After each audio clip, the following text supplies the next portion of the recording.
മലയാളത്തിൽ മാത്രമേ ഇങ്ങനെ ഒരു സിനിമ ഉണ്ടായാൽ തന്നെ വിജയിക്കൂ എന്ന് പറയാൻ കാരണം എന്താണെന്ന് പറഞ്ഞു തന്നെ തുടങ്ങാം. ഏതാണ്ട് 100% സിനിമകളും അവസാനിക്കുമ്പോൾ അതിലെ നായകനും കൂട്ടരും എല്ലാ പ്രതിസന്ധികളെയും തരണം ചെയ്ത് വില്ലന്മാരെയും ഇടിച്ചു തോൽപ്പിച്ച് ജീവിത വിജയം നേടി കാമുകിയെയും സ്വന്തമാക്കിയിട്ടുണ്ടാവും. എന്നാൽ ഈ സിനിമയിൽ അങ്ങനെ എല്ലാവരെയും ഞെട്ടിച്ച് നായകൻ വിജയശ്രീ ലാളിതനായി കയ്യടി നേടി പോകുന്നിടത്തല്ല സിനിമ അവസാനിക്കുന്നത്. എന്നാൽ ഇതൊരു റിയലിസ്റ്റിക് മൂവിയുമല്ല. ഇത് ഒരു പരീക്ഷണമാണ്. ആ പരീക്ഷണം എൻ്റെ അഭിപ്രായത്തിൽ വിജയവുമാണ്. കുറച്ച് രസത്തോടെ കണ്ടിരുന്ന് ആസ്വദിക്കാൻ പറ്റിയ ഒരു ചെറിയ നല്ല സിനിമ. ചെറുപ്പക്കാർക്ക് കൂടുതൽ ആസ്വദിക്കാൻ സാധിക്കും. കാരണം പ്രധാന വേഷങ്ങളിൽ ഉള്ളവരൊക്കെ വളരെ പ്രായം കുറഞ്ഞവരാണ്. അവരുടെ കൂടി അവസ്ഥകളാണ് സിനിമയുടെ ഉള്ളടക്കം. സിനിമ ആസ്വാദനത്തിന്റെ മറ്റൊരു വശം ഈ സിനിമ കാണികൾക്ക് നൽകുന്നുണ്ട്. സിനിമയുടെ ടെക്നിക്കൽ വശത്തേക്ക് വന്നാൽ ക്യാമറ മികച്ചതാണ്, ഡയറക്ഷൻ വളരെ നന്നായിട്ടുണ്ട്, എഡിറ്റിങ്ങും കൊള്ളാം. അങ്ങനെ സാങ്കേതികമായ മികവ് പുലർത്തുന്ന സിനിമയാണ്.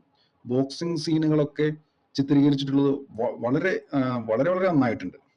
അതിൻ്റെ ഛായാഗ്രഹണവും ഡയറക്ഷനും ഒക്കെ പ്രശംസനീയമാണ്. ഈ സിനിമയിൽ അഭിനയിച്ചിട്ടുള്ള എല്ലാ പയ്യന്മാരും നെൽസ്ലിൻ ഉൾപ്പെടെ നന്നായി തന്നെ പെർഫോം ചെയ്തിട്ടുണ്ട്. ഇതിൻ്റെ കഥയും ഡയറക്ടറും അഭിനയിച്ചിട്ടുള്ള എല്ലാവർക്കും പെർഫോം ചെയ്യാനുള്ള സ്കോപ്പ് സിനിമയിൽ കൊടുത്തിട്ടുണ്ട്. അവരുടെയൊക്കെ സവിശേഷതകൾ ഒപ്പിയെടുക്കാൻ ശ്രമിച്ചിട്ടുമുണ്ട്. ഇനി ഇതേ ഡയറക്ടറുടെ ഖാലിദ് റഹ്മാന്റെ തല്ലുമാലയുമായി കമ്പയർ ചെയ്താൽ ഏതാണ്ട് തല്ലുമാലയുടെ തൊട്ടു താഴെ തന്നെ ഈ സിനിമ നിൽക്കും. കൗമാരക്കാർ ഒരുപക്ഷെ ഈ സിനിമ കൂടുതൽ ഇഷ്ടപ്പെടാൻ സാധ്യതയുണ്ട്.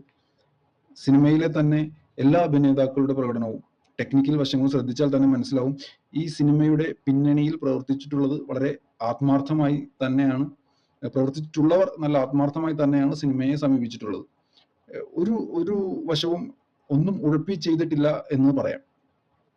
മലയാള സിനിമ ഇങ്ങനെ പലതരത്തിലുള്ള ജോണർ പരീക്ഷണങ്ങളും നടത്തിക്കൊണ്ടിരിക്കുന്ന ഈ സമയത്ത് ഇങ്ങനെയുള്ള ഒരു സിനിമയും വളരെയധികം പ്രശംസ അർഹിക്കുന്നുണ്ട്. മലയാള സിനിമ പ്രവർത്തകർ ഇങ്ങനെയുള്ള പരീക്ഷണങ്ങൾ തുടരട്ടെ, നല്ല നല്ല കൂടുതൽ സിനിമകൾ ഉണ്ടാകട്ടെ എന്ന് ആഗ്രഹിച്ചുകൊണ്ട് റിവ്യൂ അവസാനിപ്പിക്കട്ടെ. നിങ്ങളുടെ അഭിപ്രായങ്ങൾ കമന്റിൽ രേഖപ്പെടുത്തുക. ദയവായി ചാനൽ സബ്സ്ക്രൈബ് ചെയ്യുക. എല്ലാവരും തിയേറ്ററിൽ തന്നെ പോയി സിനിമ കാണുക. തീർച്ചയായും നിരാശരാകാതെ തിരികെ പോരാം.